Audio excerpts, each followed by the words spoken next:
Minuta tiddessa. Jessica DeMers, artista.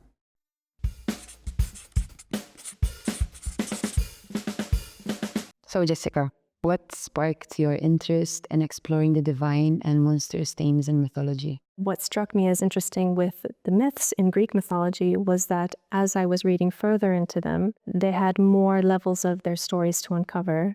And so this chapter in the collection is about exploring that a little bit further. And how do you hope viewers will shift their perceptions of gods and monsters? There's always ambiguity between what is good and what is evil. And so by peeling away these layers of being monstrous and revealing these monsters' humanity, we can empathize with them on a personal level.